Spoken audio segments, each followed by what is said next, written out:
Hello guys. Good evening. Hello guys. Mayroon tayong mga tips naman. Para to sa mga mga gustong mag-abroad. Yung mga ating mga domestic helper. Sana makinig kayo ha. Yung mga domestic helper natin na gustong mag-apply, huwag kayo doon sa Saudi ha.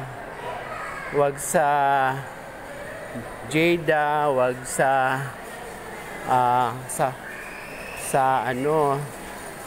Saudi Arabia, bawal doon. Kasi malupit doon ang mga employer. Maaring hindi ka na makabalik dito sa Pinas kasi sila, mahigpit sila, sila pag nakakasala ka lang ng konti, palalakihin nila yun. Kaya wag na kayo magpunta sa sa Saudi kasi mahirap yung mga Muslim country. Kailangan mag-apply ka doon sa mga open city kagaya ng Canada, Australia, doon lang sa open city. Wag doon sa Kuwait ha, kasi maraming namatay na mga domestic helper. Sa Jeddah marami na ring namatay. Tapos marami na ring namatay sa doon sa sa Saudi na sa Riyadh.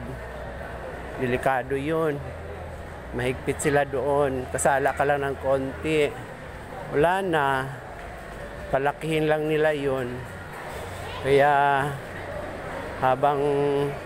tapos pag nainteresan pa yung yung ating mga domestic helper, halimbawa maganda siya tapos nagkagusto yung sa kanilang pamilya, yung sa side ng lalaki, mga anak, hindi sila papayag na umuwi sila yung mga nagustuhan nilang babae, gusto nilang patayin Oo, ganun sila Kaya kung pwede, wag nilang magpunta kayo ha.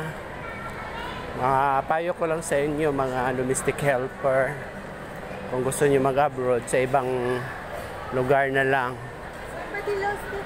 Wag sa Kuwait ha.